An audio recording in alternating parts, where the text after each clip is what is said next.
पहला प्रश्न, मुझे लगता है कि मेरा शरीर एक पिंजड़े या बोतल जैसा है जिसमें एक बड़ा शक्तिशाली सिंह कैद है और वह जन्मों जन्मों से सोया हुआ था, लेकिन आपके छेड़ने से वह जाग गया है। वह भूखा है और पिंजड़े से मुक्त होने के लिए बड़ा बेचैन।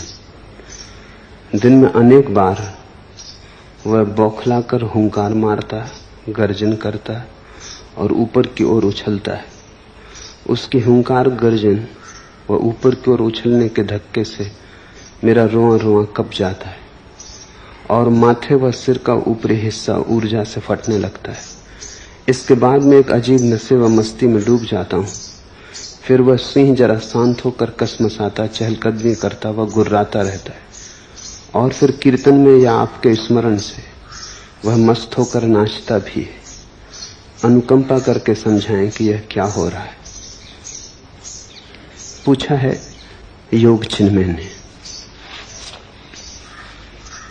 शुभ हो रहा है, जैसा होना चाहिए वैसा हो रहा है। इससे भयभीत मत होना, इसे होने देना, इसके साथ सहयोग करना। एक अनूठी प्रक्रिया शुरू हुई है जिसका अंतिम परिणाम मुक्ति है। हम निश्चित ही शरीर में कैद हैं।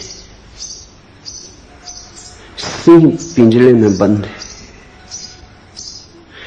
बहुत समय से बंद है, इसलिए सिंह भूल ही गया है अपनी गर्जना को। बहुत समय से बंद है और सिंह सोचने लगा है कि यह पिंजड़ा ही उसका घर है। इतना ही नहीं, सोचने लगा है कि मैं पिंजड़ा ही हूं। देहो अहम, मैं शरीर ही हूं। चोट करनी है, उसी के लिए तुम मेरे पास हो कि मैं चोट करूं और तुम जगो। ये वचन जो मैं तुमसे बोल रहा हूं सिर्फ वचन नहीं है, इन्हें तीर समझना। ये छेदेंगे तुम्हें। कभी तुम नाराज भी हो जाओगे मुझ पर, क्योंकि सब शांत चल रहा था, सुविधापूर्ण था और बेचैनी खड़ी हो गई। लेकिन जागने का और कोई उपाय नहीं, पीड़ा से गुजरना होगा। जब भीतर की ऊर्जा उठेगी तो शरीर राजी नहीं होता उसे झेलने को। शरीर उसे झेलने को बना नहीं है। शरीर की सामर्थ्य बड़ी छोटी है, ऊर्जा विराट है। जैसे कोई किसी छोटे आंगन में पूरे आकाश को बंद करना चाहे। तो जब ऊर्जा जगेगी तो शरीर में कई उत्पात शुरू होंगे। सिर फटेगा। कभी कभी तो ऐसा होता है कि पूर्ण ज्ञान के बाद भी शरीर में उत्पात जारी रहते हैं। ज्ञान की घटना के पहले तो बिल्कुल स्वाभाविक है, क्योंकि शरीर राजी नहीं है। जैसे जिस बिजली के तार में 100 कैंडल की बिजली दौड़ाने की क्षमता हो, उसमें 1000 कैंडल की बिजली दौड़ा दो तो तार झंझना जाएगा, जल उठेगा। ऐसे ही जब तुम्हारे भीतर ऊर्जा जगेगी जो सोई पड़ी थी, प्रकट होगी, तो तुम्हारा शरीर उसके लिए राजी नहीं है। शरीर तुम्हारा भिकमंगा होने के लिए राजी है, सम्राट होने को राजी नहीं है। शरीर की सीमा है, तुम्हारी कोई सीमा नहीं। झकझोरे लगेंगे, आंधियां उठेंगी। ज्ञान की घटना के पहले, समाधि के पहले तो ये झकझोरे बिल्कुल स्वाभाविक हैं। कभी कभी ऐसा भी होता है कि समाधि भी घट जाती और झकझोरे जारी रहते हैं, आंधी जारी रहती, क्योंकि शरीर राजी नहीं हो पाता। कृष्णमूर्ति के मामले में ऐसा ही हुआ है।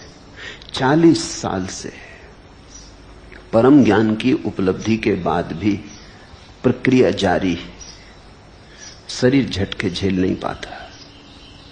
कृष्णमूर्ति आधी रात में चिल्ला के, चीख के उठाते।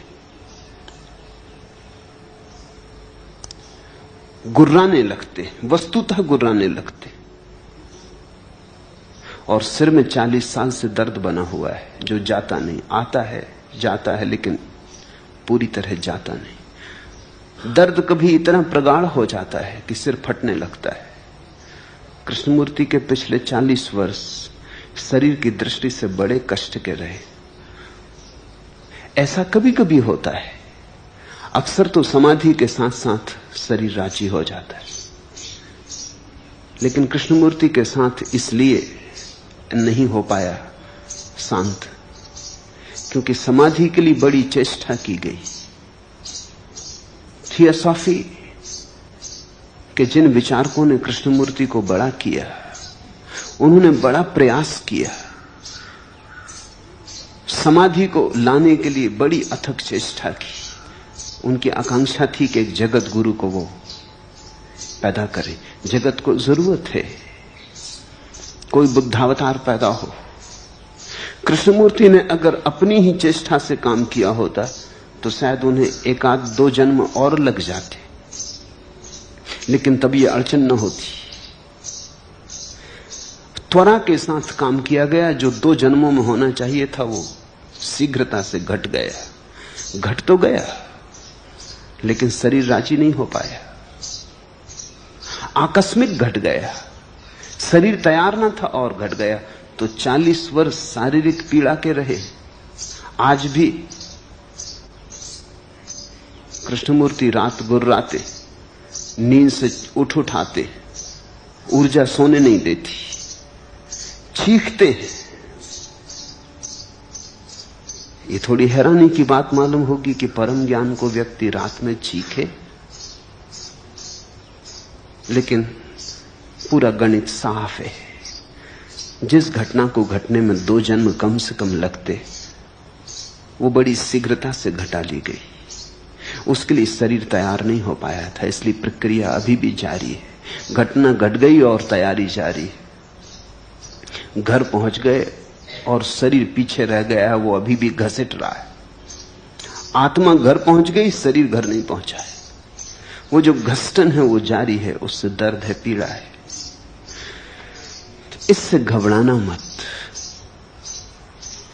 ये समाधि के आने की पहली खबरें, ये समाधि के पहले चरण है।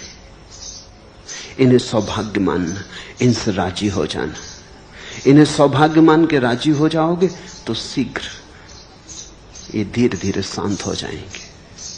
और जैसे जैसे शरीर इनके लिए राजी होने लगेगा, सहयोग करने लगेगा, वैसे वैसे शरीर की पात्रता और क्षमता बढ़ जाएगी।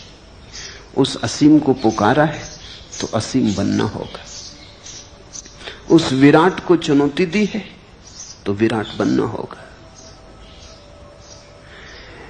पुरानी बाइबल में बड़ी अनूठी कथा है जैकब की।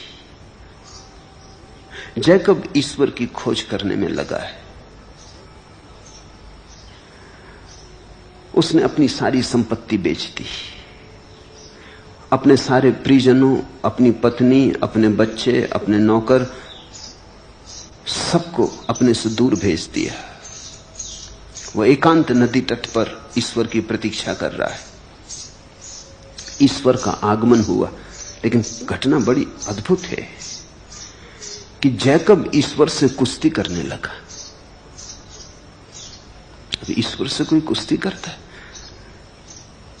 लेकिन जैकब ईश्वर से उलझने लगा। कहते हैं रात भर दोनों लड़ते रहे।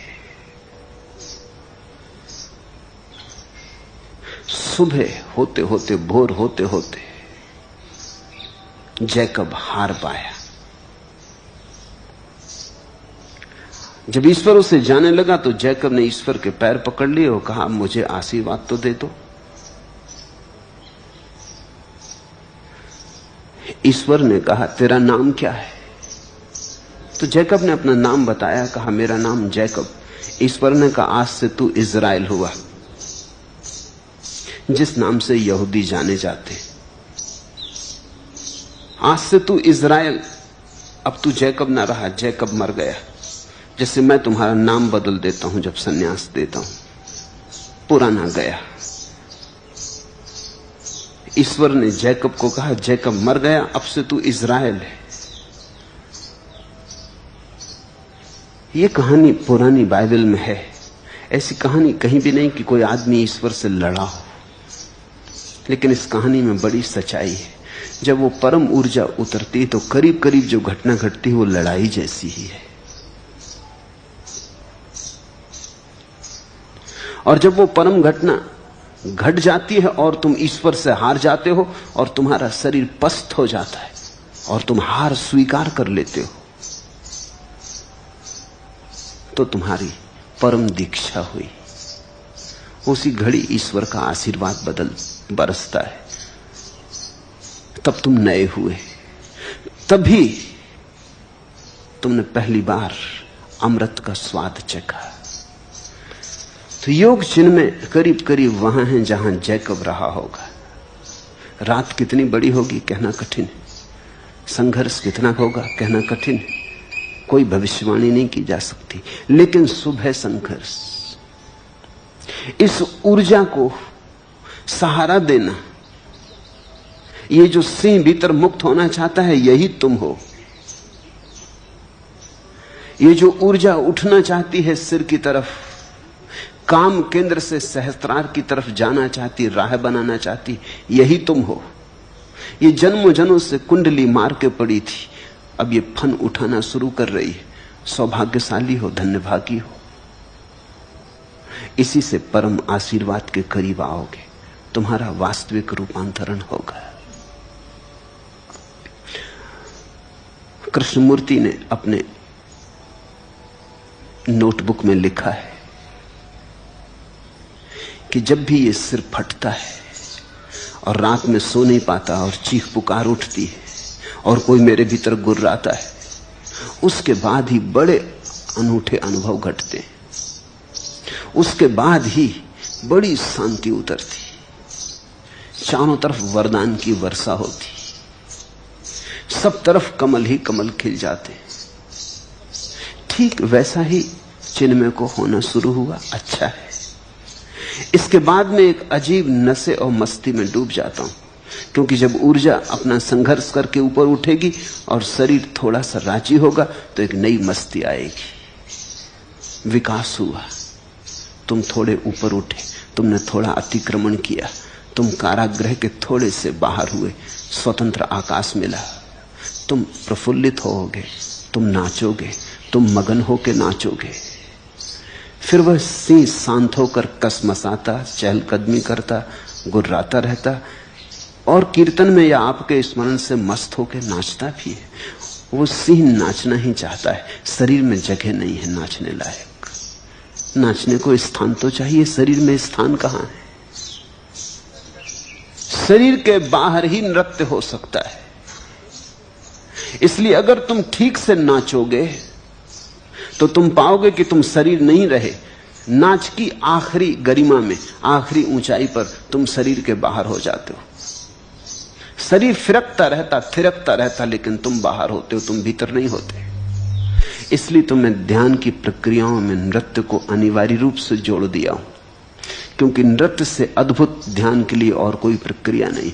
अगर तुम भरपूर नाच लो, अगर तुम समग्र रूप से नाच लो, तो उस नाच में तुम्हारी आत्मा शरीर के बाहर हो जाएगी। शरीर थिरकता रहेगा, लेकिन तुम अनुभव करोगे कि तुम शरीर के बाहर हो, और तब तुम्हारा असली नृत्य शुरू होगा।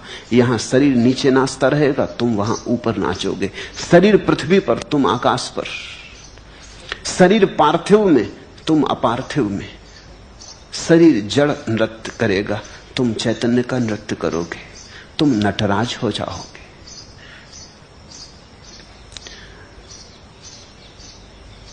पूछा है समझाएं क्या हो रहा है? अनूठा हो रहा है, अद्भुत हो रहा है, अपूर्व हो रहा है।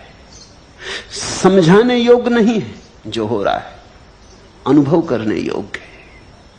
जो भी मैं कहूंगा उससे कुछ समझ में नहीं आएगा, उससे इतना ही हो सकता है कि तुम ज्यादा सरलता से इसे स्वीकार करने में समर्थ हो जाओ, इससे राजी हो जाओ।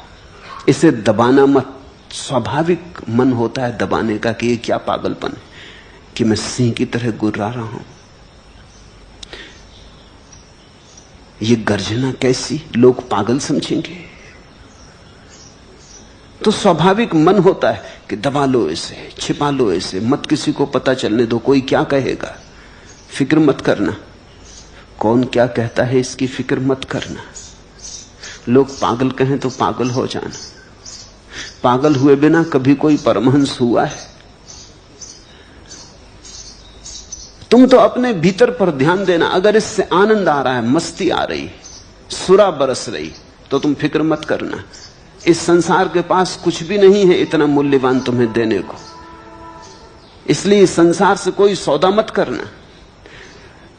इंच भर भी आत्मा मत बेचना अगर पूरे जगत का साम्राज्य भी बदले में मिलता हो। जीसस ने कहा है पूरा जगत भी मिल जाए और आत्मा खो जाए तो क्या सार।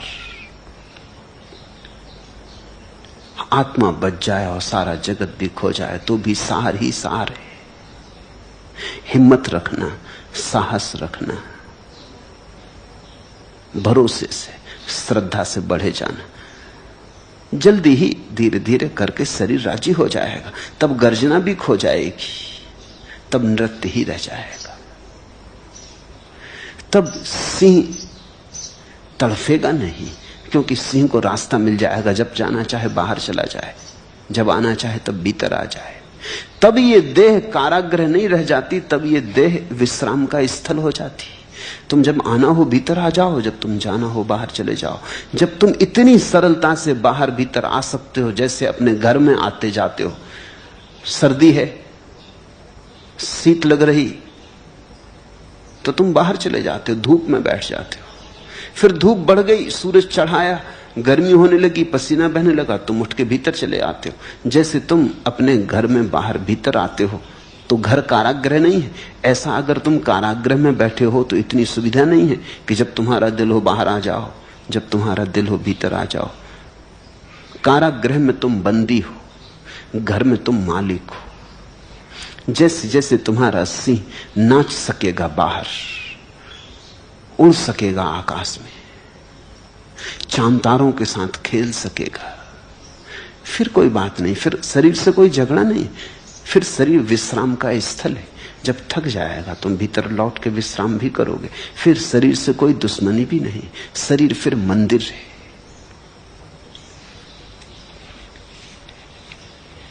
दूसरा प्रश्न,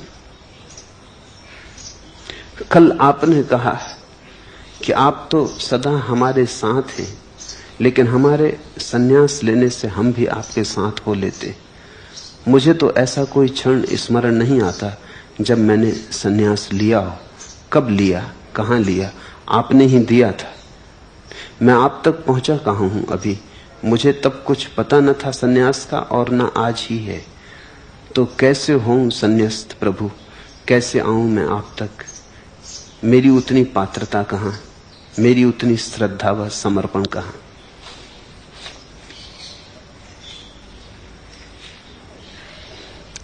ऐसा भी बहुत बार हुआ है कि मैंने सन्यास उनको भी दिया है जिन्हें सन्यास का कोई भी पता नहीं। उन्हें भी सन्यास दिया है जो सन्यास लेने आए नहीं थे। उन्हें भी सन्यास दिया है जिन्होंने कभी स्वप्न में भी सन्यास के लिए नहीं सोचा था। क्योंकि तुम्हारे मन को ही मैं नहीं देखता, तुम्हारे मन के अचेतन में दबी हुई बहुत सी बातों को देखता हूं। कल रात्रि ही एक युवती आई, उससे मैंने पूछा भी नहीं। उससे मैंने कहा आंख बंद कर और सन्यास ले। उससे मैंने पूछा भी नहीं कि तू सन्यास चाहती। उसने आंख बंद कर ली और सन्यास स्वीकार कर लिया। अन्यथा आदमी चौंकता है, आदमी सोचता है। सन्यास लेना है तो महीनों सोचते हैं, कुछ लोग वर्षों सोचते हैं, कुछ तो सोचते सोचते मर गए और नहीं ले पाए।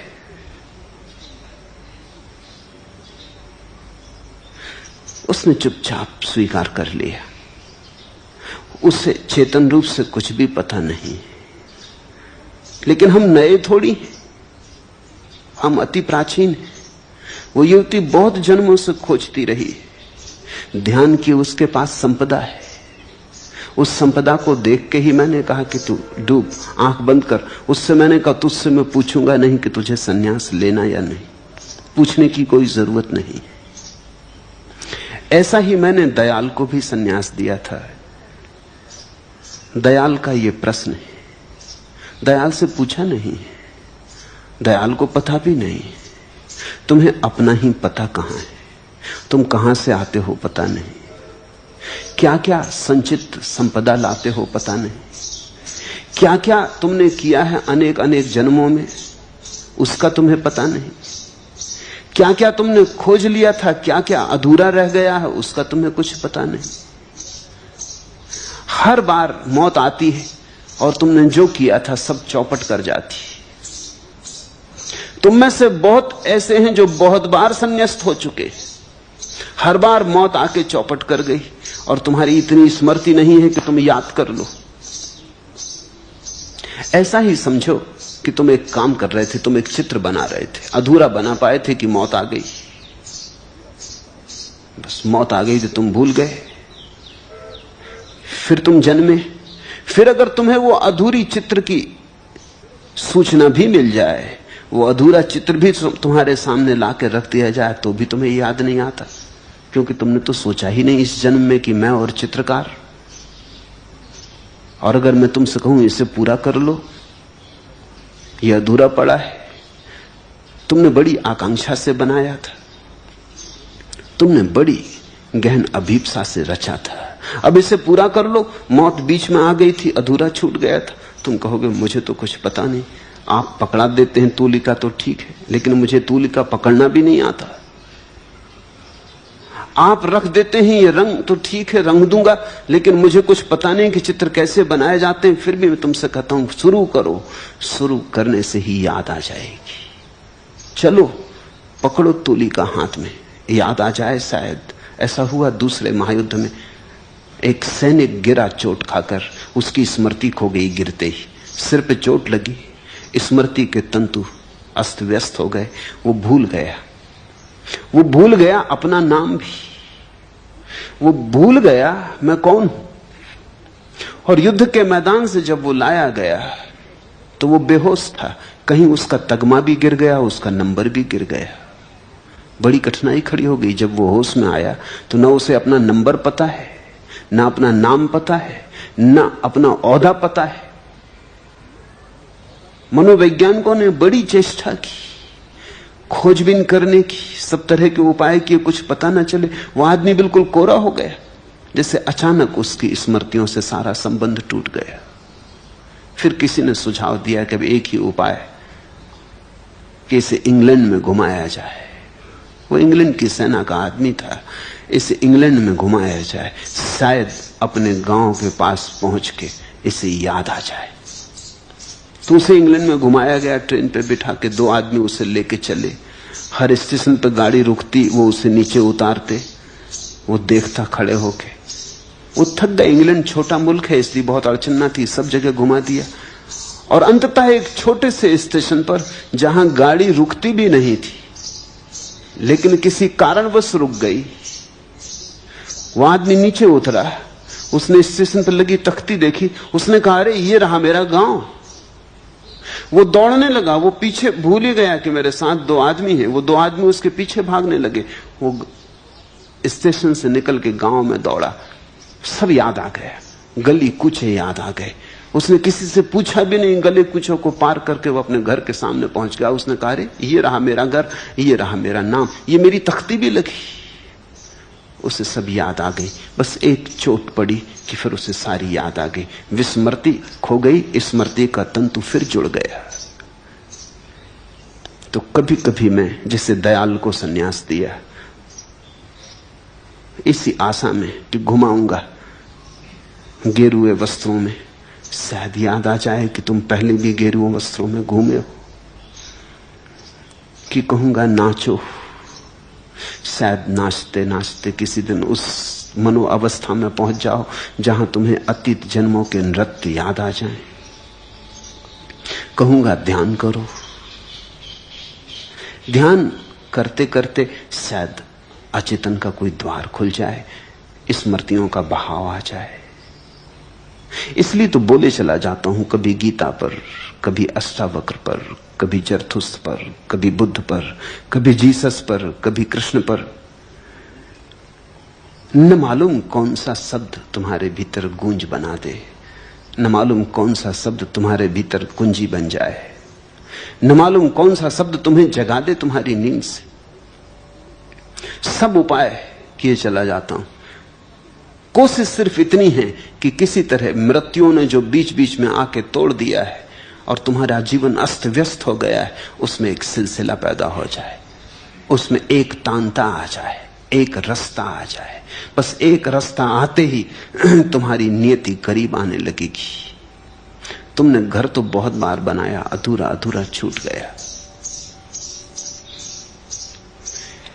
इसलिए दयाल ठीक ही कहता है कि मुझे तो ऐसा कोई क्षण स्मरण नहीं आता जब मैंने सन्यास लिया हो। उसने लिया भी नहीं, मैंने दिया है।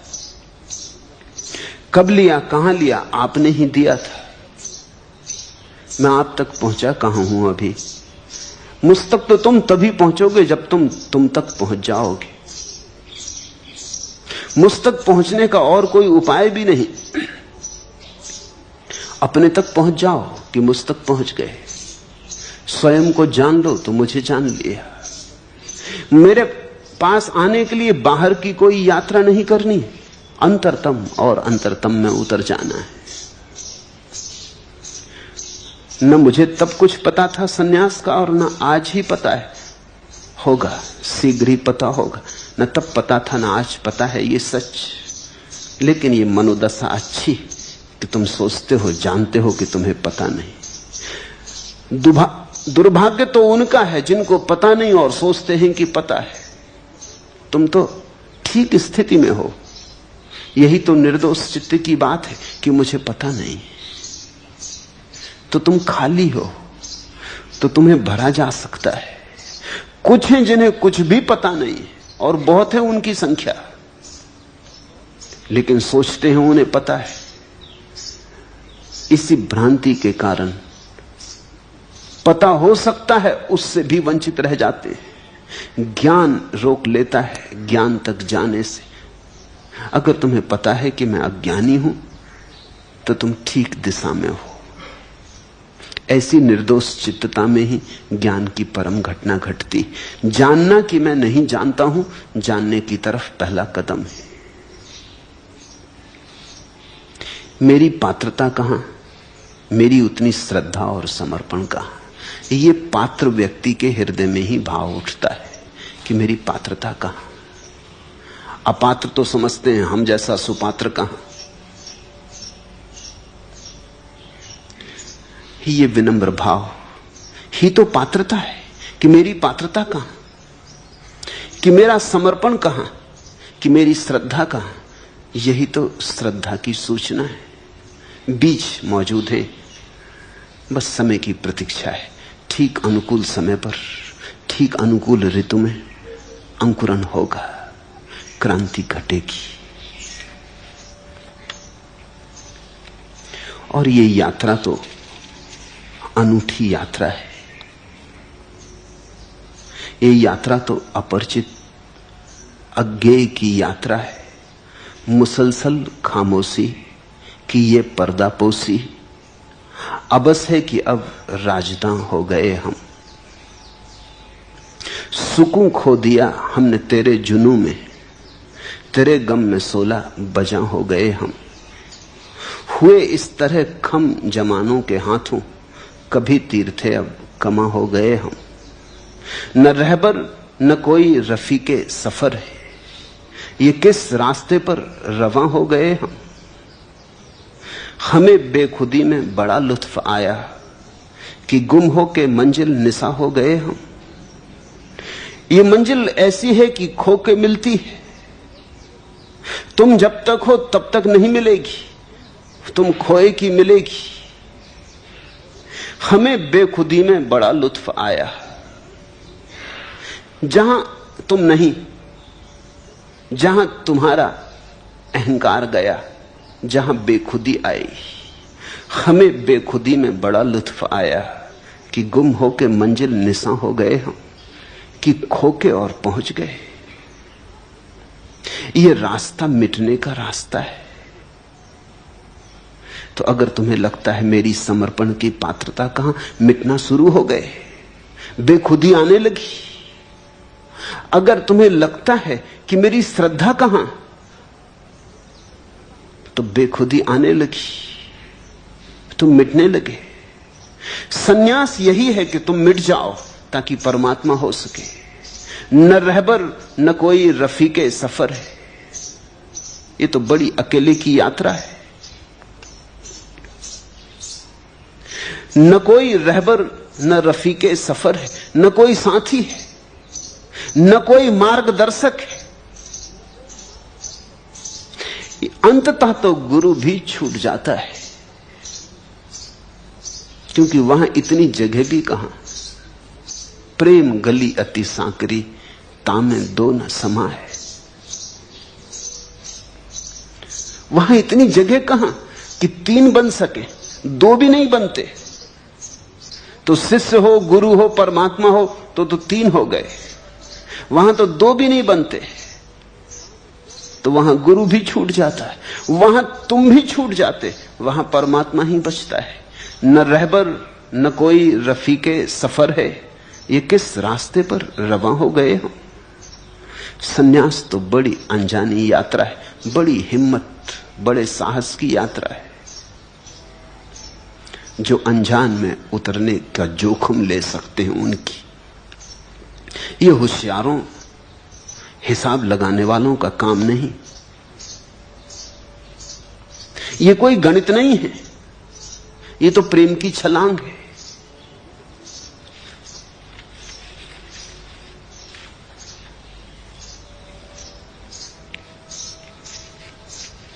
तीसरा प्रश्न, आपने कहा कि तू अभी यहीं इसी क्षण मुक्त है, लेकिन मैं इस मैं से कैसे मुक्त हूं? कैसे पूछा कि चूक गए, फिर समझे नहीं। यही तो अष्टावक्र का पूरा उपदेश है। अनुष्ठान कैसे, यानी अनुष्ठान कैसे, यानी किस विधि से, विधि विधान। कैसे पूछा कि चूक गए, फिर अष्टावक्र समझ में नहीं आएंगे। फिर तुम पतंजलि के दरवाजे पर खटखटाओ, फिर वो बताएंगे कैसे। अगर कैसे में बहुत जिद है तो पतंजलि तुम्हारे लिए मार्ग होंगे। वो तुम्हें बहुत सा बताएंगे कि करो यम नियम संयम प्राणायाम प्रत्याहार धारणा ध्यान समाधि। वो इतना फैलाएंगे कि तुम भी कहोगे महाराज थोड़ा कम, कोई सरल तरकीब बता दे। ये तो बहुत बड़ा हो गया, इसमें तो जन्मों लग जाएंगे। अधिक योगी तो यम ही साधते रहते हैं, नियम तक भी नहीं पहुंच पाते। अधिक योगी तो आसन ही साधते साधते मर जाते हैं। कहां धारणा, कहां ध्यान। आसन ही इतने हैं, और आसन की ही साधना पूरी हो जाए तो कठिन मालूम होती। बहुत खोज करने वाले ज्यादा से ज्यादा धारणा तक पहुंच पाते, और घटना तो समाधि में घटेगी। और समाधि को भी पतंजलि दो में बांट देते, सविकल्प समाधि, निर्विकल्प समाधि। वो बांटते चले जाते हैं, सीढ़ियां बनाते चले जाते। वो जमीन से लेकर आकाश तक सीढ़ियां लगा देते। अगर तुम्हें कैसे में रुचि है, अनुष्ठान में, तो फिर तुम पतंजलि से पूछो। हालांकि आखिर में पतंजलि भी कहते हैं कि अब सब छोड़ो, बहुत हो गया करना। मगर कुछ लोग हैं जो बिना किए नहीं छोड़ सकते, तो करना पड़ेगा। ऐसा ही समझो कि छोटा बच्चा है, घर में शोरगुल मचाता है, ऊधम करता है। तुम कहते हो बैठ शांत, तो वो बैठ भी जाता है, तो भी उबलता है। हाथ पैर उसके कप रहे हैं, सिर हिला रहा है, वो कुछ करना चाहता है, उसके पास ऊर्जा है। ये कोई ढंग नहीं है उसको बिठाने का, ये तो खतरा है, इसमें तो विस्फोट होगा, इसमें तो वो कुछ न कुछ करेगा। बेहतर तो ये है उससे कहो कि जा दौड़ के जरा घर के 7 चक्कर लगा, फिर वो खुद ही हाँपते हुए आके शांत बैठ जाएगा। फिर तुम्हें कहना ना पड़ेगा शांत हो जाए। उसी कुर्सी पे शांत होकर बैठ जाएगा जिस पे पहले शांत नहीं बैठ पाता था। पतंजलि उनके लिए हैं जो सीधे शांत नहीं हो सकते। वो कहते हैं 7 चक्कर लगाओ, दौड़ धूप कर लो, काफी, शरीर को आड़ा तिरछा करो, शीर्षासन करो, ऐसा करो वैसा करो, कर करके आखिर एक दिन तुम पूछते हो कि महाराज अब करने से थक गए। वो कहते हैं ये अगर तुम पहले ही कह देते तो हम भी बचते, तुम भी बचते। अब तुम शांत होकर बैठ जाओ। आदमी करना चाहता है क्योंकि बिना किए तुम्हारे तर्क में नहीं बैठता कि बिना किए कुछ हो सकता है। अष्टावक्र तुम्हारे तर्क के बाहर है। अष्टावक्र तो कहते हैं तुम मुक्त हो। तुम फिर गलत समझे, तुम कहते हो तू अभी मुक्त, यही मुक्त, लेकिन मैं इस मैं से कैसे मुक्त हूं। अष्टावक्र ये कहते हैं ये कैसे की बात ही तब है जब कोई मान ले कि मैं अमुक्त हूं। तो तुमने एक बात तो मान ही ली पहले ही कि मैं बंधन में हूं, अब कैसे मुक्त हूं। अष्टावक्र कहते हैं बंधन नहीं है, भ्रांति है बंधन की। तुम फिर कहोगे इस भ्रांति से कैसे मुक्त हो, तो भी तुम्हें समझ में ना आया, क्योंकि भ्रांति का अर्थ ही होता है कि नहीं है। मुक्त क्या होना है? देखते ही जागते ही मुक्त हो। अगर तरकीबों में पड़े तो बड़ी मुश्किल में पड़ोगे। हर तरकीब खोटी पड़ गई, आखिर जिंदगी छोटी पड़ गई। ऐसे अगर तरकीबों में पड़े तो तुम पाओगे एक जिंदगी क्या अनेक जिंदगियां छोटी हैं, तरकीबें बहुत हैं। कितने कितने जन्मों से तो तरकीबें साधते रहे। करने पे तुम्हारा भरोसा है क्योंकि करने से अहंकार बढ़ता है। पतंजलि कह रहे हैं कुछ करो मत, करने वाला परमात्मा है। जो हो रहा है, तुम उसमें सम्मिलित हो जाओ। तुम इतना भी मत पूछो कि इस मैं से कैसे मुक्त हूं। अगर ये मैं हो रहा है तो होने दो, तुम हो कौन जो इससे मुक्त होने की चेष्टा करो। तुम इसे भी स्वीकार कर लेते हो कि ठीक है, अगर ये हो रहा है तो यही हो रहा है। तुमने तो बनाया नहीं, याद है तुमने कब बनाया इसे? तुमने तो ढाला नहीं, तुम तो इसे लाए नहीं। तो जिससे तुम नहीं लाए उससे तुम छूट कैसे सकोगे? जो तुमने ढाला नहीं उसे तुम मिटाओगे कैसे? तुम कहते हो क्या कर सकते हैं, 2 आंखें मिली, 1 नाक मिली, ऐसा ये अहंकार भी मिला, ये सब मिला है, अपने हाथ में कुछ भी नहीं। तो जो है ठीक है, मैं भी सही, ये भी ठीक है। इसमें रंच मात्र भी शिकायत ना रखो। उस बेशिकायत की भाव दशा में, उस परम स्वीकार में तुम अचानक पाओगे गया मैं। क्योंकि मैं बनता ही कर्ता से है। जब तुम कुछ करते हो तो मैं बनता है। अब तुम एक नई बात पूछ रहे हो कि मैं को कैसे मिटाऊं, तो ये मिटाने वाला मैं बन जाएगा, कहीं भाग बच ना पाओगे तुम। इसलिए तो विनम्र आदमी का भी अहंकार होता है, और कभी कभी अहंकारी आदमी से ज्यादा बड़ा होता है। तुमने देखा विनम्र आदमी का अहंकार, वो कहता है मैं आपके पैर की धूल, मगर उसकी आंख में देखना वो क्या कह रहा है। अगर तुम कहो कि आप बिल्कुल ठीक कह रहे हैं, हमको तो पहले से पता था कि आप पैर की धूल हैं, तो झगड़ने को खड़ा हो जाएगा। वो ये कह नहीं रहा है कि आप भी इसको मान लो, वो तो ये कह रहा है कि आप कहो कि आप जैसा विनम्र आदमी, दर्शन हो गए, बड़ी कृपा। वो ये कह रहा है कि आप खंडन करो कि आप और पैर की धूल, आप तो स्वर्ण शिखर, आप तो मंदिर के कलश है। जैसे जैसे तुम कहोगे ऊंचा, वो कहेगा कि नहीं मैं बिल्कुल पैर की धूल हूं। लेकिन जब कोई कहे कि मैं पैर की धूल हूं, तुम अगर स्वीकार कर लो कि आप बिल्कुल ठीक कह रहे हैं, सभी ऐसा मानते हैं कि आप बिल्कुल पैर की धूल, तो वो आदमी फिर तुम्हारी तरफ कभी देखेगा भी नहीं। वो विनम्रता नहीं थी, वो नया अहंकार का रंग था। अहंकार ने नए वस्त्र ओढ़े थे, विनम्रता के वस्त्र ओढ़े थे। तो तुम अगर मैं से छूटने की कोशिश किए तो ये जो छूटने वाला है ये एक नए मैं को निर्मित कर लेगा। आदमी पैरहन बदलता है, कपड़े बदल लिए, मगर तुम तो वही रहोगे। अष्टावक्र की बात समझने की कोशिश करो, जल्दी मत करो कि क्या करें, कैसे अहंकार से छुटकारा हो। करने की जल्दी मत करो, थोड़ा समझने के लिए विश्राम लो। अष्टावक्र ये कह रहे हैं कि मैं बनता कैसे है ये समझ लो। करने से बनता है, चेष्टा से बनता है, यत्न से बनता है, सफलता से बनता है। तो तुम जहां भी यत्न करोगे वहीं बन जाएगा। तो फिर एक बात साफ हो गई कि अगर अहंकार से मुक्त होना है तो यत्न मत करो, चेष्टा मत करो, जो है उसे वैसा ही स्वीकार कर लो। उसी स्वीकार में तुम पाओगे अहंकार ऐसे मिट गया जैसे कभी था ही नहीं, क्योंकि उसको जो ऊर्जा देने वाला तत्व था वो खिसक गया, बुनियाद गिर गई, भवन ज्यादा देर ना खड़ा रहेगा। और अगर कर्ता का भाव गिर जाए तो जीवन की सारी बीमारियां गिर जाती हैं, अन्यथा जीवन में बड़े जाल हैं। धन की दौड़ भी कर्ता की दौड़ है, पद की दौड़ भी कर्ता की दौड़ है, प्रतिष्ठा की दौड़ भी कर्ता की दौड़ है। तुम दुनिया को कुछ करके दिखाना चाहते हो। मेरे पास कई लोग आ जाते हैं, वो कहते हैं कि ऐसा कुछ मार्ग दें कि दुनिया में कुछ करके दिखा जाएं। क्या करके दिखाना चाहते हो?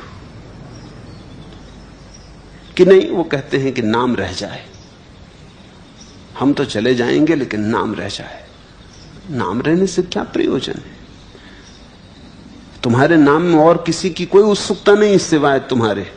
जब तुम ही चले गए कौन फिक्र करता है?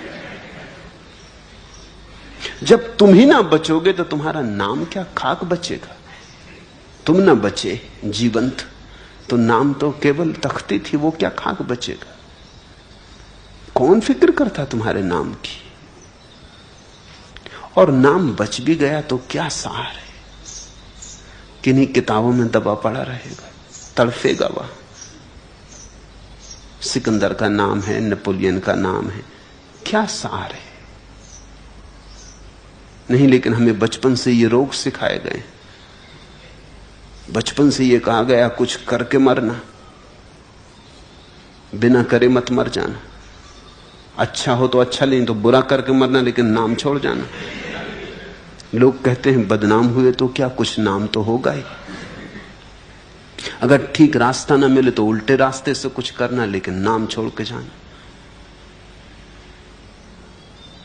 लोग ऐसे दीवाने हैं कि पहाड़ जाते हैं तो पत्थर पे नाम खोद आते, पुराना किला देखने जाते हैं तो दीवारों पे नाम लिखाते। और जो आदमी नाम लिख रहा है वो ये भी नहीं देखता कि दूसरे नाम पहुंच के लिख रहा है। तुम्हारा नाम कोई दूसरा पहुंच के लिख जाएगा, तुम दूसरे का पहुंच के लिख रहे हो। दूसरों के लिखे उनके ऊपर तुम अपना लिख रहे हो और मोटे अक्षरों में, कोई और आके उससे मोटे अक्षरों में लिख जाएगा। किस पागलपन में पड़े हो? अलबेले अरमानों ने सपनों के बुने हैं जाल कई, एक चमक लेकर उठे हैं जज्बाते पामाल कई। रूप की मस्ती, प्यार का नशा, नाम की अजमत, जर का गुरूर, धरती पर इंसान के लिए हैं फैले माया जाल कई। अपनी अपनी किस्मत है और अपनी अपनी फितरत है, खुशियों से पामाल कई हैं, गम से माला माल कई। इंसानों का काल पड़ा है, वक्त कड़ा है दुनिया पर, ऐसे कड़े का वक्त पड़े थे, यूं तो पड़े हैं काल कई। दिल की दौलत कम मिलती है, दौलत तो मिलती है बहुत। दिल उनके मुफलिस थे, हमने देखे अहले माल कई। कितने मंजर पिन्हा है मधोसी की गहराई में, होश का आलम एक मगर मधोसी के पाताल कई। कितने मंजर पिन्हा है मधोसी की गहराई में। ये जो हमारी मूर्छा है, इसमें कितने दृश्य छिपे हैं, दृश्य के बाद दृश्य, पर्दे के पीछे पर्दे, कहानियों के पीछे कहानियां। ये जो हमारी मूर्छा है, इसमें कितने पाताल छिपे, धन के, पद के, प्रतिष्ठा के, सपनों के जाल बिछे।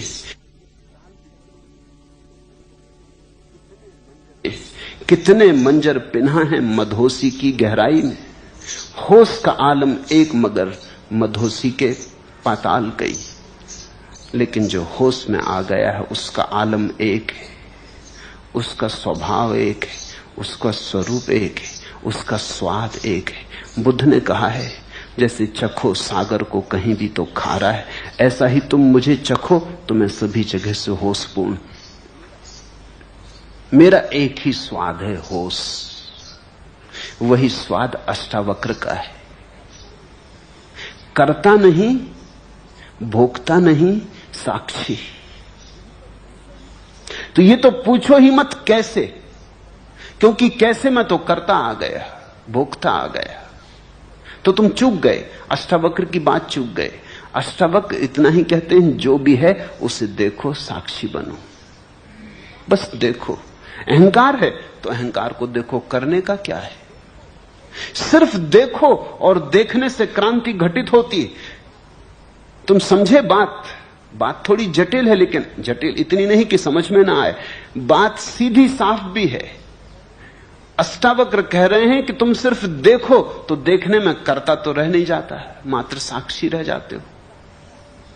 करता हटा कि कर्ता से जिन जिन चीजों को रस मिलता था, बल मिलता था, वो सब गिर जाएंगी। बिना कर्ता के धन की दौड़ कहां, पद की दौड़ कहां, बिना कर्ता के अहंकार कहां, वे सब अपने आप गिरने लगेंगे।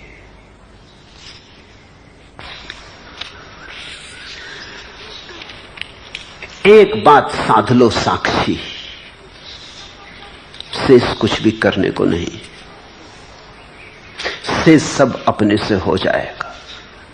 शेष सदा होता ही रहा है, तुम नाहा के बीच बीच में खड़े हो जाते। मैंने सुना है एक हाथी एक पुल पर से गुजरता था, हाथी का वजन पुल कपने लगा, एक मक्खी उसकी सूंड पे बैठी थी। जब दोनों उस पार हो गए तो मक्खी ने कहा, बेटा हमने पुल को बिल्कुल हिला दिया। हाथी ने कहा, देवी मुझे तेरा पता ही ना था जब तक तू बोली ना थी कि तू भी है।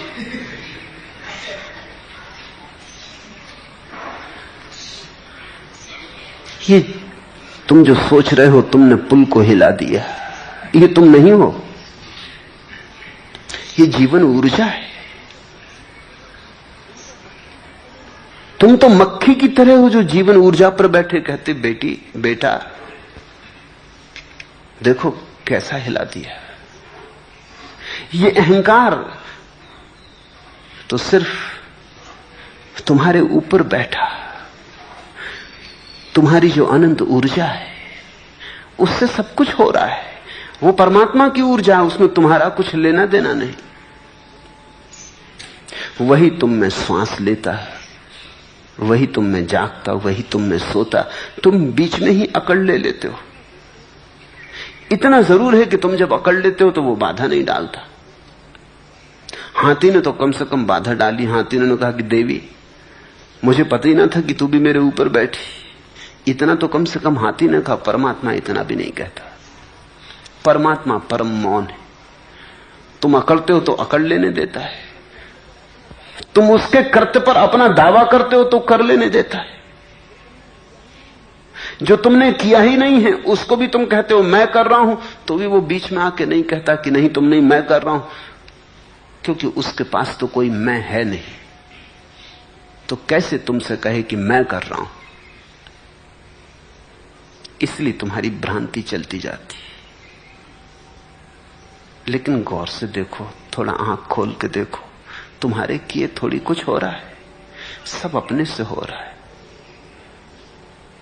यही नियति का अपूर्व सिद्धांत है, भाग्य का अपूर्व सिद्धांत है कि सब अपने से हो रहा है।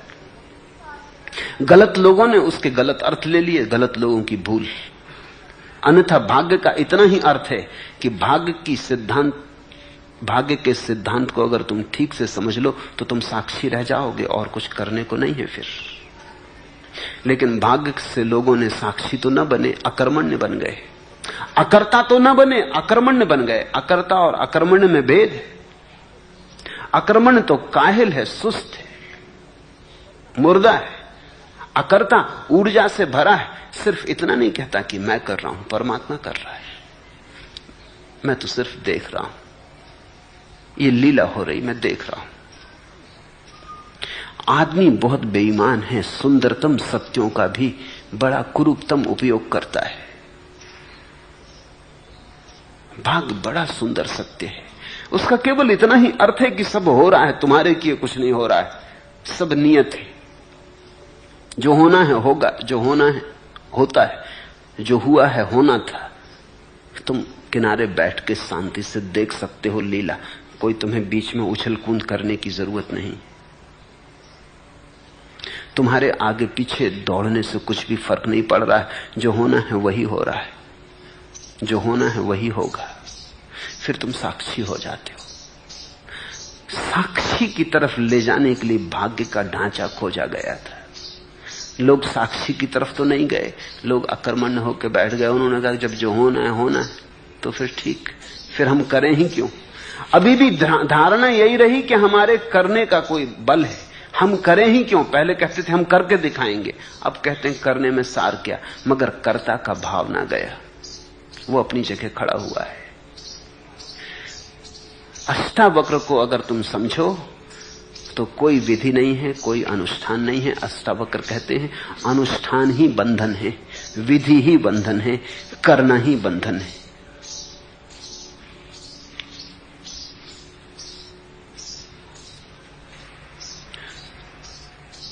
पांचवा प्रश्न, आपकी अनुकंपा से आकाश देख पाता हूं, प्रकाश के अनुभव भी होते हैं और भीतर के बहाव के साथ भी एक हो पाता हूं, लेकिन जब काम वासना पकड़ती है तब उसमें भी उतना ही डूबना चाहता हूं जितना ध्यान में।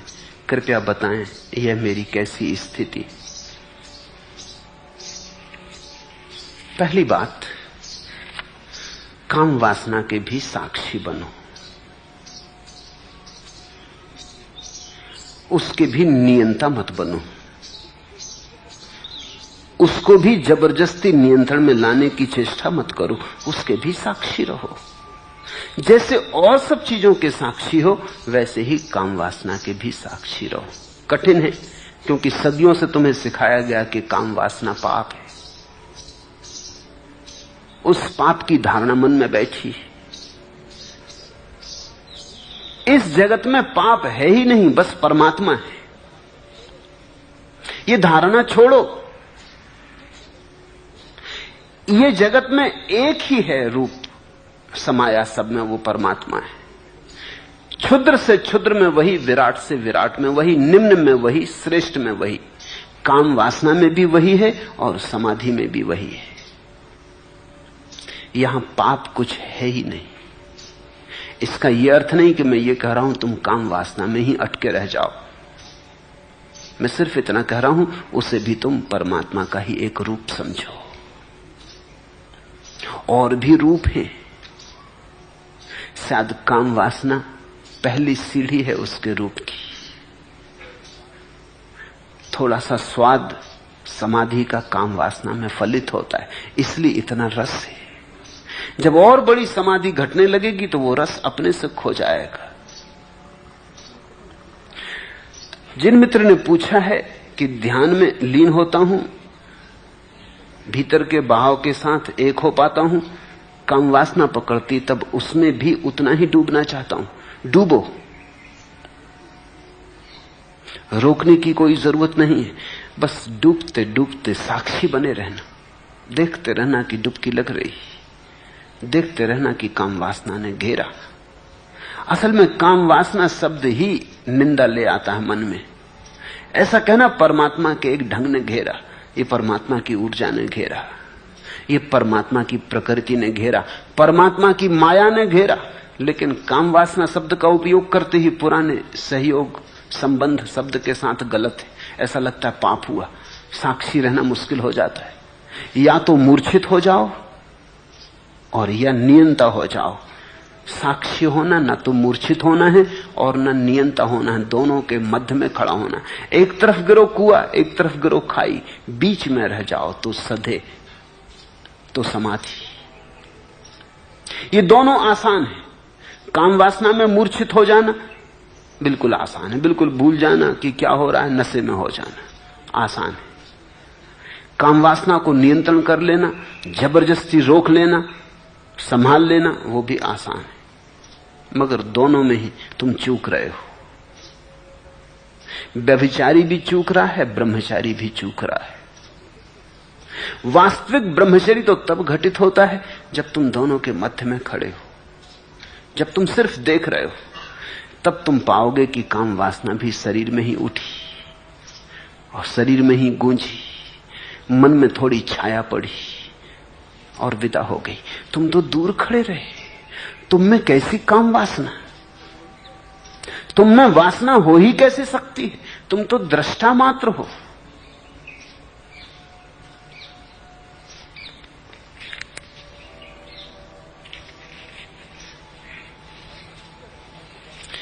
और अक्सर ऐसा होगा कि जब ध्यान ठीक लगने लगेगा तो काम वासना जोर पकड़ेगी। ये तुम समझ लो, क्योंकि अधिक लोगों को ऐसा होगा। ध्यान जब ठीक लगने लगेगा तो तुम्हारे जीवन में एक विश्राम आएगा, तनाव कम होगा। तो जन्मों जन्मों से तुमने जो जबरदस्ती की थी काम वासना के साथ, जो दमन किया था, वो हटेगा। तो दबी दबाई वासना तेज ज्वाला की तरह उठेगी। इसलिए ध्यान के साथ अगर काम वासना उठे तो घबराना मत। ये ठीक लक्षण है कि ध्यान ठीक जा रहा है, ध्यान काम कर रहा है। ध्यान तुम्हारे तनाव हटा रहा है, नियंत्रण हटा रहा है, तुम्हारा दमन हटा रहा है। ध्यान तुम्हें सहज प्रकृति की तरफ ला रहा है।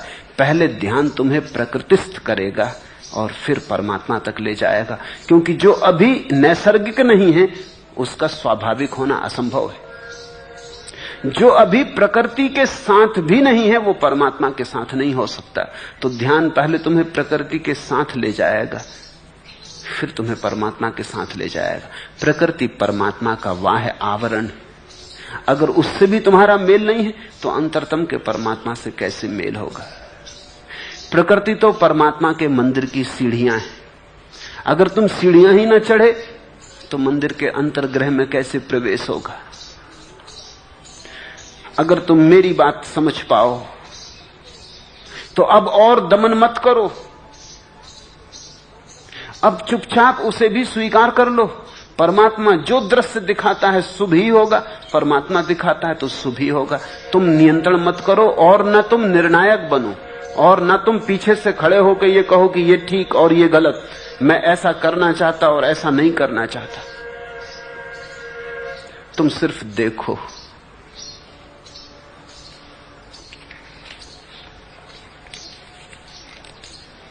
उम्र ढलती जा रही, समाए अरमा भी पिघलती जा रही, रफ्ता रफ्ता आग बुझती जा रही, शौक रमते जा रहे हैं, सैल थमते जा रहे हैं, राग थमता जा रहा है, खामोशी का रंग जमता जा रहा है, आग बुझती जा रही। ठीक हो रहा है, लेकिन इसके पहले कि आग बुझे आखिरी लपट उठेगी। तुम चिकित्सकों से पूछो, मरने के पहले आदमी थोड़ी देर को बिल्कुल स्वस्थ हो जाता है, सब बीमारियां खो जाती। जो मुर्दे की तरह बिस्तर पे पड़ा था उठ के बैठ जाता है, आंख खोल देता है, ताजा मालूम पड़ता है। मरने के थोड़ी देर पहले सब बीमारियां खो जाती, क्योंकि जीवन आखिरी छलांग लेता है, ऊर्जा जीवन की फिर से उठती है। तुमने देखा दिया बुझने के पहले आखिरी भभक से जलता है। इसके पहले कि आखिरी तेल चुक जाए, आखिरी बूंद तेल की पी के भभक उठता है, वो आखिरी भभक है। सुबह होने के पहले रात देखा कैसी अंधेरी हो जाती, वो आखिरी भभक है। ऐसे ही ध्यान में भी जब तुम गहरे उतरोगे तो तुम पाओगे आग जब बुझने के करीब आने लगती तो आखिरी भभक,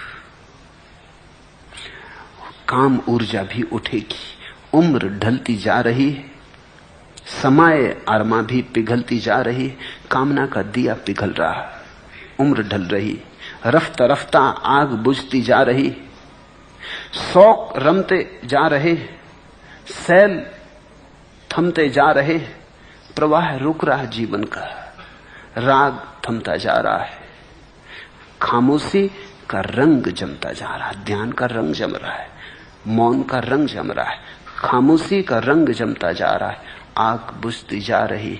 इसमें किसी भी घड़ी भभक उठेगी, ऐसी भभक ही उठ रही है।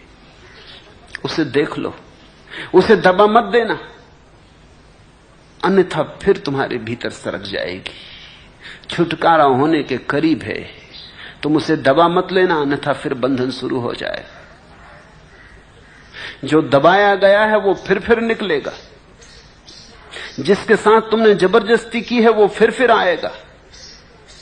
जाने ही दो, निकल ही जाने दो, बह जाने दो, होने दो भबक कितनी ही बड़ी। तुम शांत भाव से देखते रहो, तुम्हारे ध्यान में कुछ बाधा नहीं पड़ती इससे, तुम साक्षी बने रहो।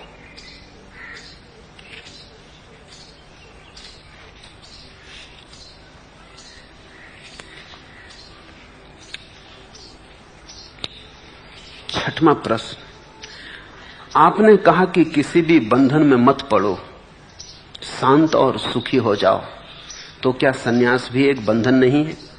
और क्या विधि उपाय व प्रक्रिया भी बंधन नहीं है? कृपया समझाएं। अगर बात समझ में आ गई तो पूछो ही मत,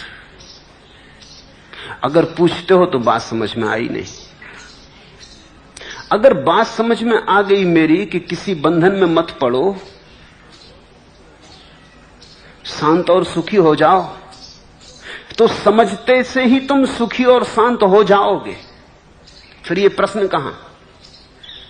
सुखी और शांत आदमी प्रश्न पूछता है। सब प्रश्न अशांति से उठते, दुख से उठते, पीड़ा से उठते। अगर तुम अभी भी प्रश्न पूछ रहे हो तो तुम शांत अभी भी हुए नहीं, सन्यास की जरूरत पड़ेगी।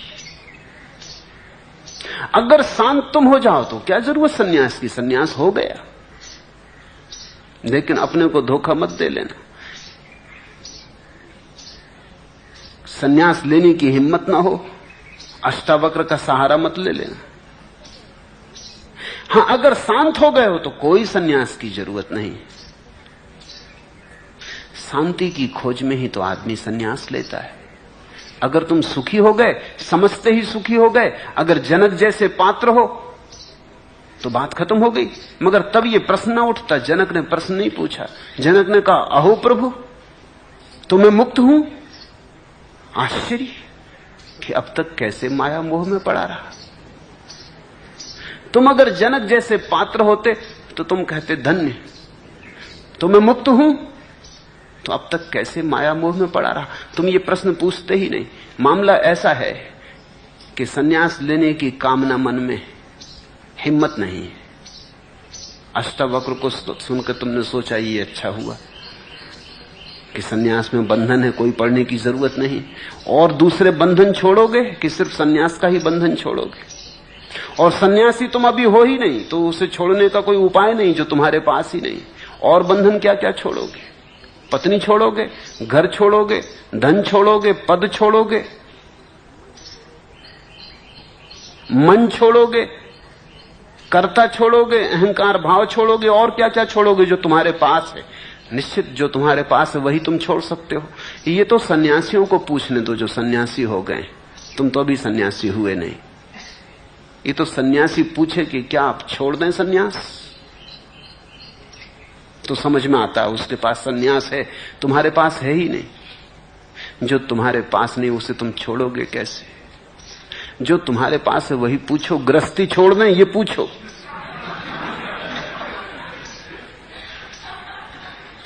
अष्टावक्र की पूरी बात सुनकर तुमको इतना ही समझ में आया कि सन्यास बंधन है और कोई चीज बंधन है?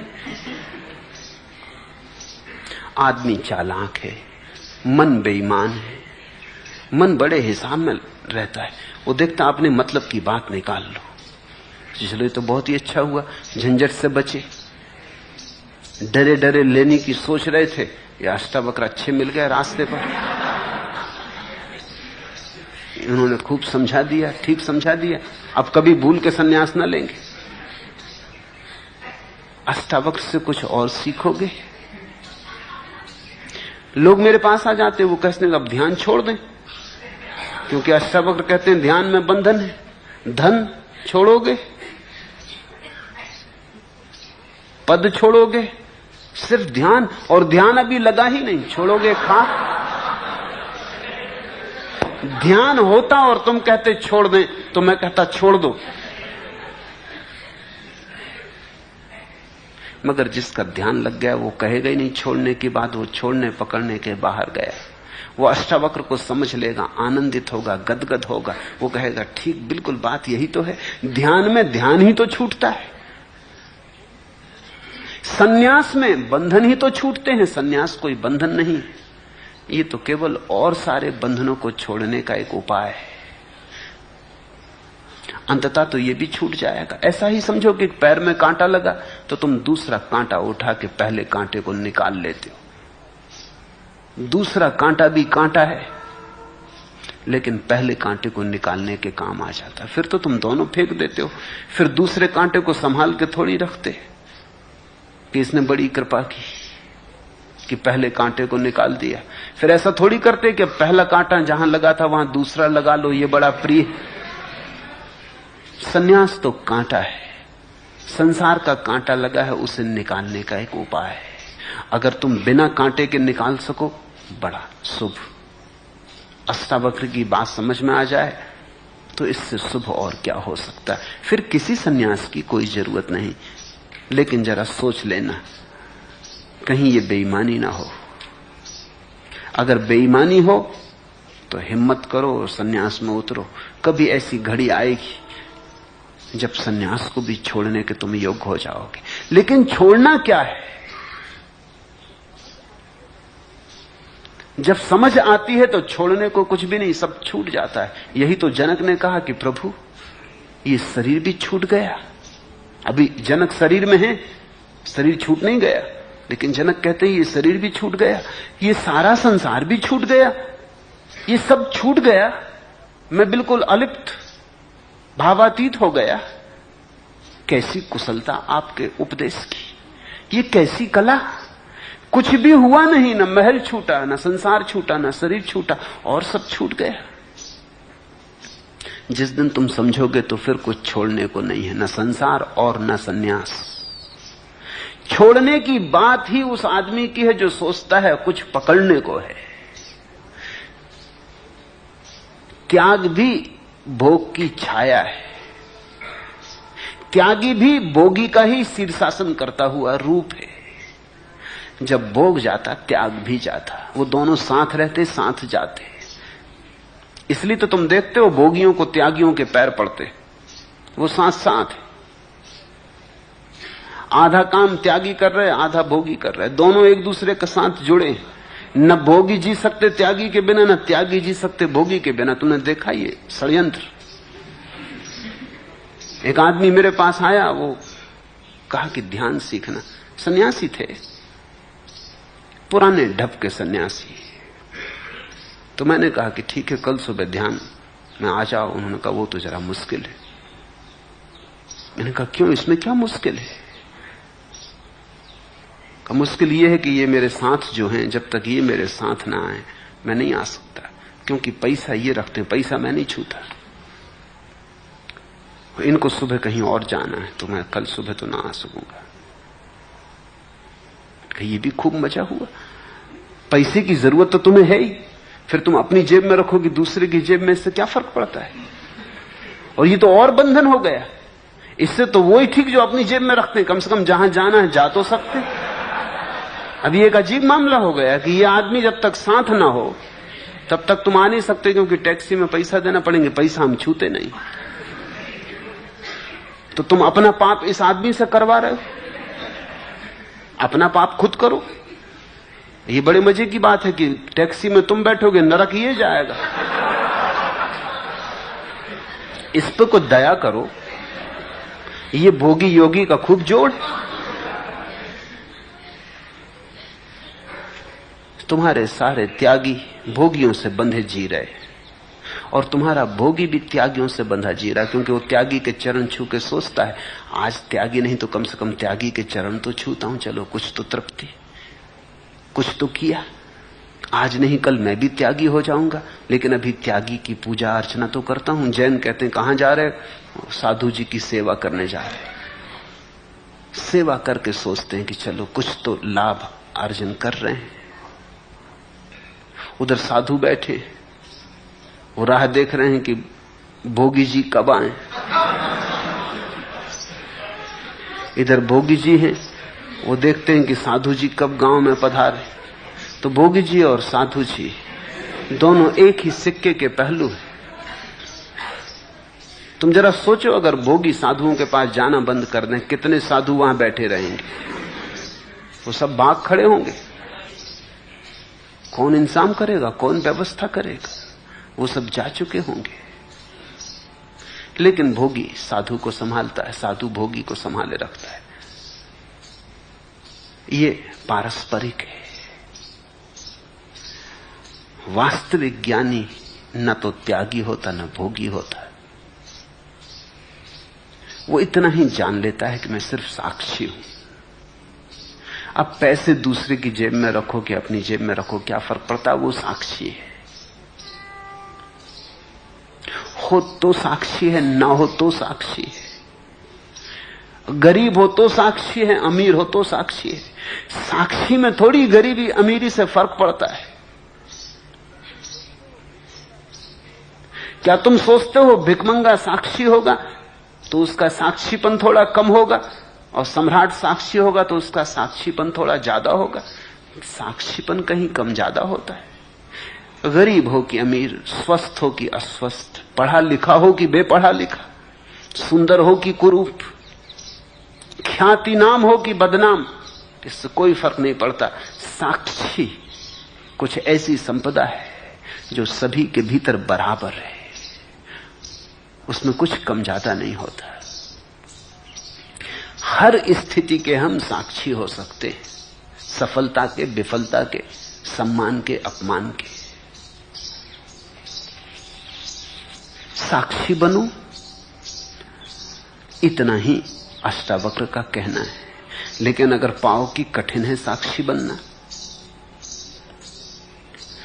और अभी तो विधि का उपयोग करना होगा, तो विधि का उपयोग करो, घबराओ मत।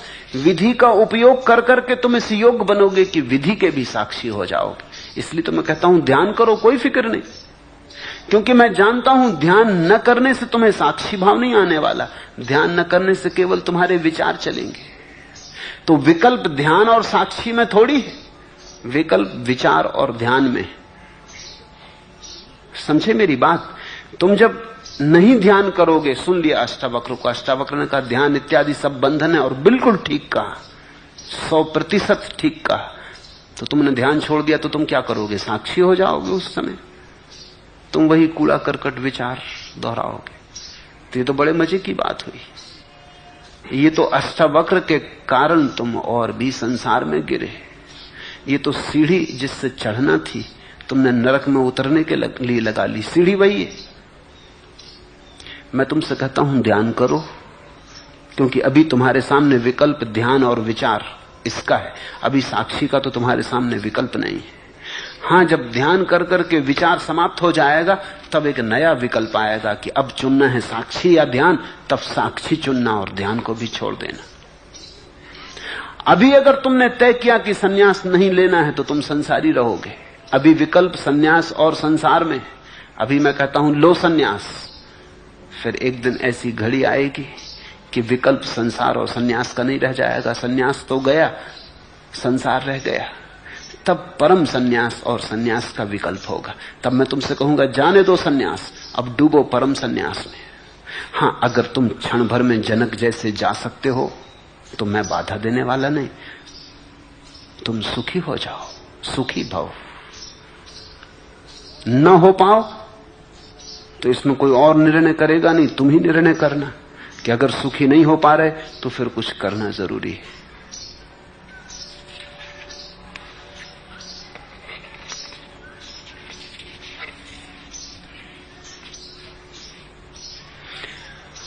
सत्य भी तुम असत्य कर ले सकते हो, और फूल भी तुम्हारे लिए कांटे बन सकते हैं। तुम पे निर्भर है। उजियारे में नैन मूंद कर भाग नहीं, मेरे भोले मन डगरें सब अनजानी है। पथ में मिलते सूल सिला, भीनी भीनी गंध देखकर सुमनों का विश्वास न कर। तुम जरा ख्याल करना, जाग के कदम उठाना, क्योंकि तुम जो कदम उठाओगे वो कहीं भीनी भीनी गंध को देखकर ही मत उठा लेना। पथ में मिलते सूल शिखा सूल शिला, भीनी भीनी गंध देखकर सुमनों का विश्वास न कर। वो जो तुम्हें भीनी गंध मिलती है, ख्याल कर लेना वो कहीं तुम्हारी आरोपित ही ना हो,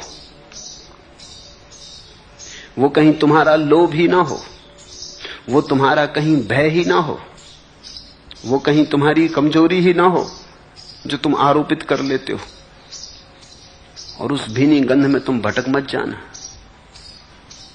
बड़ा सुगम है कुछ ना करना। सुन के ऐसा लगता है, लेकिन जब करने चलोगे कुछ न करना, तो इससे ज्यादा कठिन और कोई बात नहीं। सुन के तो साक्षी की बात कितनी सरल लगती कि कुछ नहीं करना, सिर्फ देखना है। जब करने चलोगे तब पाओगे अरे ये तो बड़ी दुस्तर है। ऐसा करना कि अपनी घड़ी को लेके बैठ जाना। सेकंड का कांटा 1 मिनट में चक्कर लगा लेता है। तुम उस सेकंड के कांटे पर नजर रखना और कोशिश करना कि मैं साक्षी हूं इस सेकंड के कांटे का और साक्षी रहूंगा। तुम पाओगे 2-4 सेकंड चले गया साक्षी, कोई दूसरा विचार आ गया, भूल ही गए। फिर झटका लगेगा कि अरे ये कांटा तो आगे सरक गया। फिर 2-4 सेकंड साक्षी रहे, फिर भूल गए। 1 मिनट पूरे होने में तुम 2-4-10 डुबकियां खाओगे। 1 मिनट भी साक्षी नहीं रह सकते हो तो अभी साक्षी का तो सवाल ही नहीं। अभी तो तुम विचार और ध्यान में चुनो, फिर धीरे धीरे ध्यान और साक्षी में चुनाव करना संभव हो जाएगा।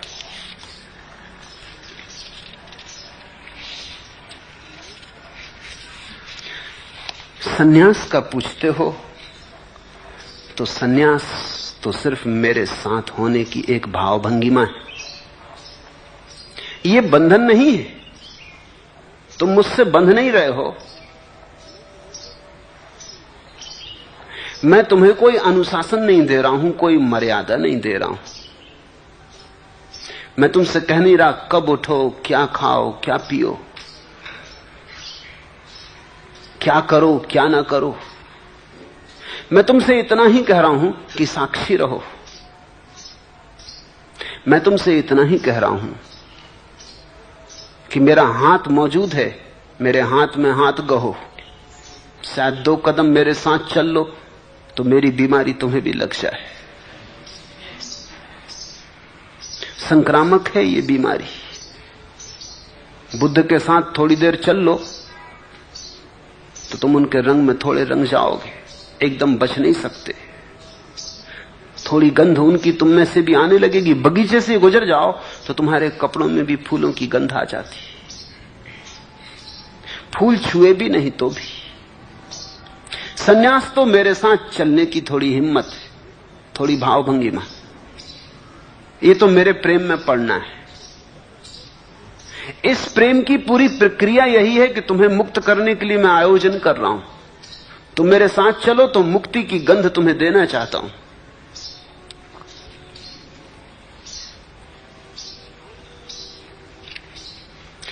सांस का पुतला हूं मैं, जरा से बंधा हूं और मरण को दे दिया गया हूं। पर एक जो प्यार है ना, उसी के द्वारा जीवन मुक्त में किया गया हूं। काल की दुर्वह गदा को एक कौतुक भरा बाल क्षण तौलता है। हो क्या तुम? सांस का पुतला हूं मैं, जरा से बंधा हूं और मरण को दे दिया गया हूं। जन्म और मृत्यु, बस यही तो हो तुम। सांस आई और गई, इसके बीच की थोड़ी सी कथा है, थोड़ा सा नाटक है।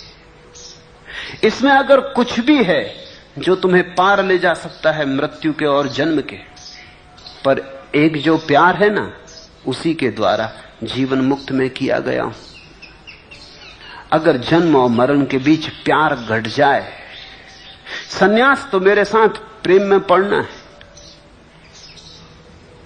इससे ज्यादा कुछ भी नहीं। बस इतना ही, इतनी ही परिभाषा। अगर तुम मेरे साथ प्रेम में हो और थोड़ी दूर चलने को राजी हो, तो वो थोड़ी दूर चलना तुम्हें बहुत दूर ले जाने वाला सिद्ध होगा। और बाकी तो सब ऊपर की बातें हैं कि तुमने कपड़े बदल लिए, कि माला डाल ली। वो तो केवल तुम में साहस जगे और तुम्हें आत्मस्मरण रहे इसलिए। वो तो केवल बाहर की शुरुआत है, फिर भीतर बहुत कुछ घटता है।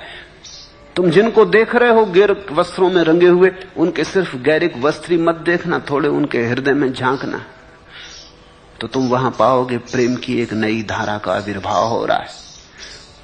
पर एक जो प्यार है ना, उसी के द्वारा जीवन मुक्त में किया गया हूं।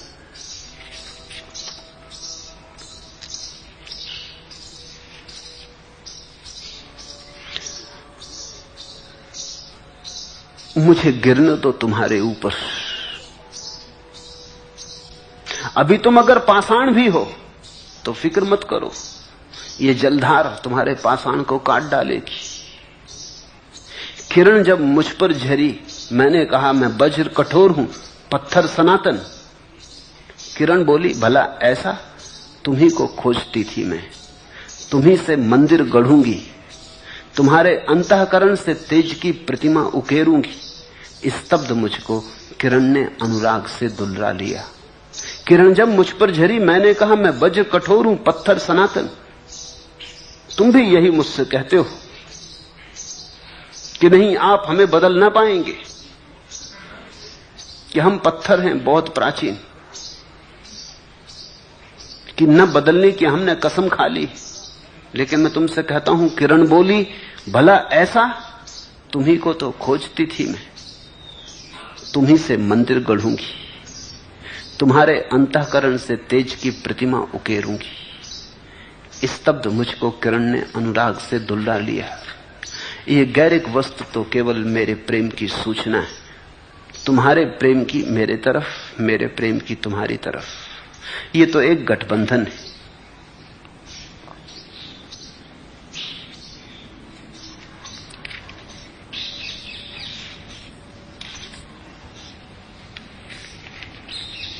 आखिरी प्रश्न।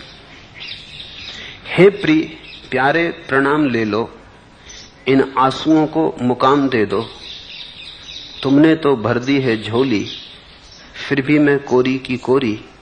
हे प्रिय प्यारे मीत हमारे, शीस श्रीफल चरण तुम्हारे। जया ने पूछा है।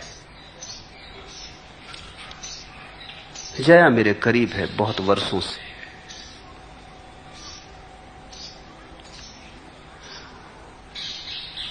ठीक मीरा जैसा हृदय है उसके पास, वैसा ही गीत है दबा उसके हृदय में, वैसा ही नृत्य है उसके हृदय में दबा। जब प्रकट होगा, जब वो अपनी महिमा में प्रकट होगी, तो एक दूसरी मीरा प्रकट होगी। ठीक समय की प्रतीक्षा है। कभी भी किरण उतरेगी और अंधकार कटेगा। और हिम्मतवर है, इसलिए भविष्यवाणी की जा सकती कि होगा।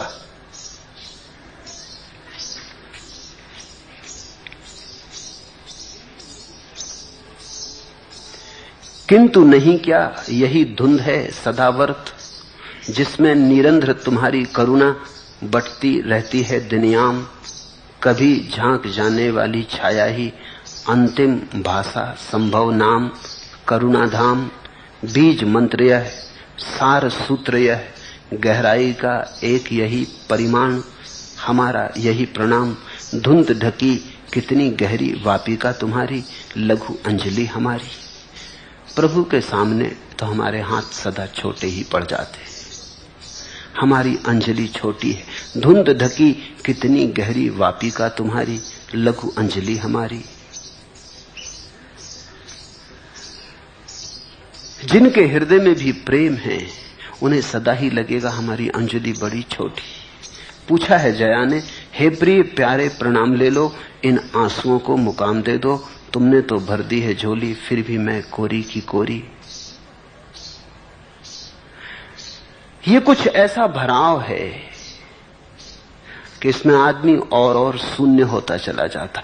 ये शून्य का ही भराव है, ये शून्य से ही भराव है। तुम्हें कोरे करने का ही मेरा प्रयास है। अगर तुम कोरे हो गए तो मैं सफल हो गया, अगर तुम भरे रह गए तो मैं असफल हो गया। तुम जब बिल्कुल कोरे हो जाओगे और तुम्हारे भीतर कुछ भी न रह जाएगी, कोई रेखा, कोई शब्द, कोई कूड़ा कचरा, तुम्हारी उस शून्यता में ही परमात्मा प्रकट होगा।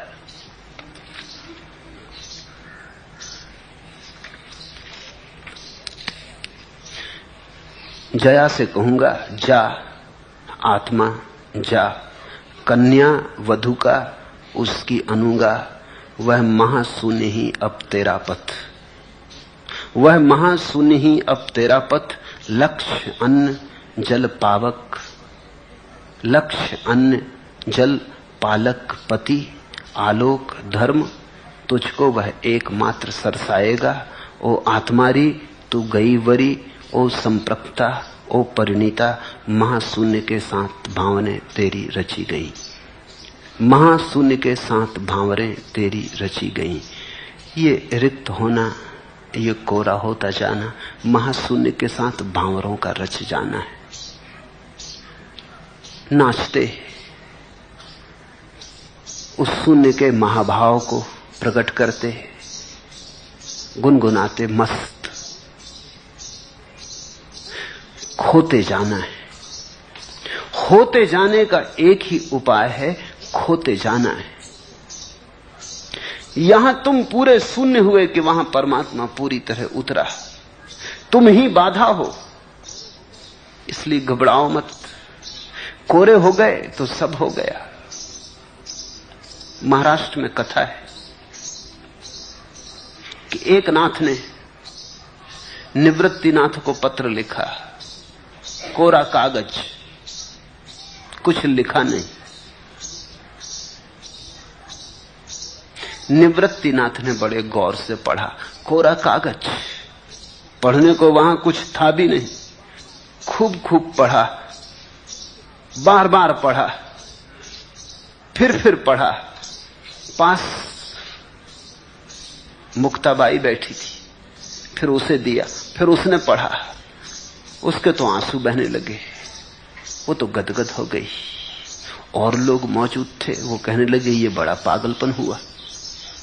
पहले तो एक नाथ पागल कि कोरा कागज भेजा, चिट्ठी कुछ लिखा तो हो।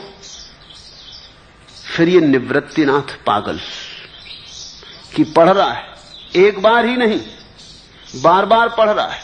फिर हद मजा कि ये मुक्ताबाई, ये गदगद होके आंसू बहने लगे।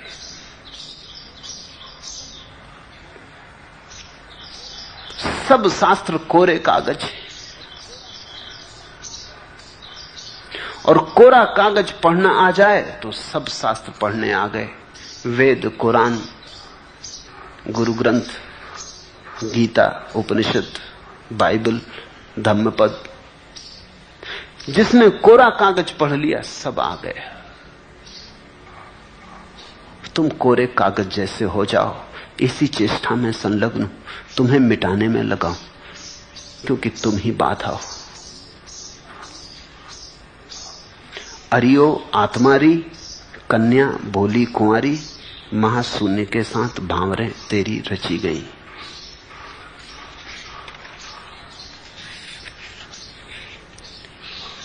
हरिओम तत्सत। आज इतना ही।